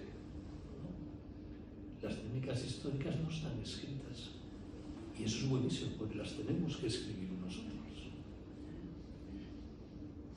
¿Cómo será el día de mañana en España? Pues depende de nosotros. Es que es verdad. Si me pensar, somos muy pocos, ¿no? ¿Y qué? No. Pero podemos hacer cosas. El hijo de Rocío, ese que van a hacer el mes que viene, puede ser un gran líder del mundo dentro de 30 años, o no. Pero Rocío por lo menos puede darle todo lo que está en sus manos para que pueda llegar a ser un gran líder que transforme el mundo posible. O no, igual es un vaina. Pero podemos intentarlo, por lo menos, ¿no? Es que el hijo de Rocío es un nieto de paso, ¿eh? Claro. O sea, intentar educarnos bien. Gracias, Benito. La verdad es que estamos tan a gusto hablando aquí contigo que estaríamos... Pero, en fin, nos pusieron el límite. ¿Tenemos tiempo para la última pregunta, Cándido? Yo no Se me diga.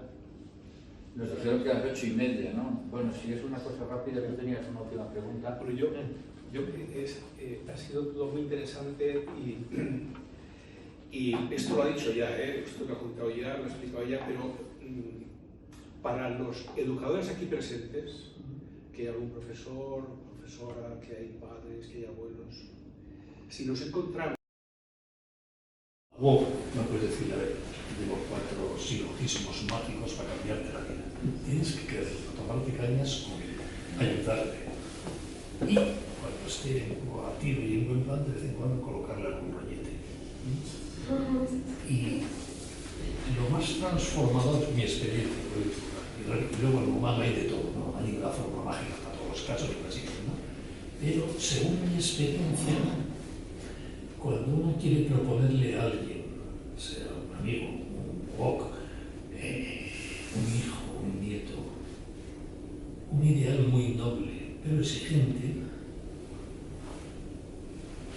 esa propuesta solo tiene éxito si esa persona ve que tú, viviendo así o intentando vivir así, eres feliz. Lo que más nos hace a los humanos no son los rollos teóricos. Nadie se convierte en que estén disponiendo la suma teórica. Sería una vez convertido para profundizar, pero no, o el código derecho canónico, menos todavía va a convertirte. Pero todos los seres humanos queremos ser felices. No hay ningún humano que no quiera ser feliz. Hasta el suicida quiere ser feliz. Y si intenta suicidarse es porque no lo logra. Y por tanto nos atrae inevitablemente a gente feliz. Todos ante alguien que es feliz, pero feliz no que esté de un día tomándose copas y riéndose, sino esos que notas esa paz interior, esa alegría tranquila y habitual. Todo el mundo piensa que tú quiero ser como ese. No siempre, no es que vayas por la calle sonriendo y la gente se tire de rodillas delante de ti, quiero ser como tú, ¿no? Pero en la relación interpersonal la gente quiere ser feliz. Pero si tú vas demostrándoles una propuesta de vida que a ti te hace feliz, ese producto se hace comprable. La teoría viene después. De hecho, así actuó Jesucristo. Jesucristo no vino con un libro de teología bajo el brazo para vender ejemplares. Pasó por aquí queriendo a la gente que debía hacer, ayudando y echando una mano. Y la gente empezó a decir, coño, yo soy como este. Y esos que dijeron, coño, quiero ser como este, empezamos a llamarles cristianos. Y así, hasta hoy. Por lo tanto, querer a todo. Acuéstense con quien se acueste, voten a quien voten, vayan a la iglesia o al barrio o a la diversión a la que quieran ir, querer a todo. Y luego cuando se sientan a gusto contigo, explicarle por qué le quieres. Pero así, no se empieza por el rollo, se empieza por el querer, que a veces nos cuesta. Y pues a veces la cristiandad falla porque no ha sabido querer. No, también es una simplificación esto, ¿no? Pero cuando nos hemos dedicado a guerrear contra los malos, esto no funciona, porque no va de eso. En cambio, los que saben querer, tipo Teresa de Calcuta, Francisco de Asís, han cambiado la cristiandad, han llegado a pueblos nuevos, porque iban queriendo a la gente. Saladino mataba a los reyes cristianos, pero de San Francisco de Asís se rindió. Bueno, de manera de Asís, ¿cómo le vas a hacer una cosa? ¿Qué es tu mente? Y a un papá no le darán el premio Nobel de la Paz, pero a Teresa de Calcuta sí, porque es que es gente que quiere a la gente. ¿Quién va a decir que eso no está mal? Hay algunos, pero no es lo más bueno. Pero hay que confiar en nuestra capacidad de querer, que es lo más grandioso que tenemos. Y el cariño es transformador. Eso sí, exige paciencia. El querer a la gente no las transforma en un minuto, ni en 2, ni en un mes, ni en un año, normalmente. Parte del cariño es la paciencia infinita. Estar disponible, una río siempre, hasta que ese al que quieres reaccione, quiera escuchar. Entonces llegará el momento de hablar, pero cuando él quiera escuchar, cuando tú quieras colocar el rollo. Bueno, nos vamos. Muchas gracias, Benigno.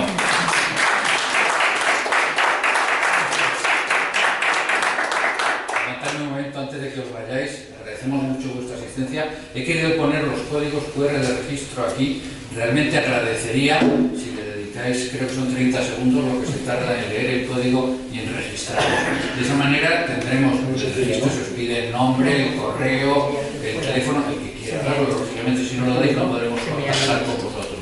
A partir de ahí podemos informaros de las próximas conferencias que tendremos. Nuestra intención es tener una al mes, pues yo no sé, hasta el 2030 o hasta que nos dure los ponentes. La siguiente no será en abril, porque en abril Semana Santa en tal nos pilla un poco a trasmano. La siguiente será en mayo y estaréis informados si os registráis, porque os contactaré, os mandaré los datos, en fin, el tema, el día, la hora, y será aquí.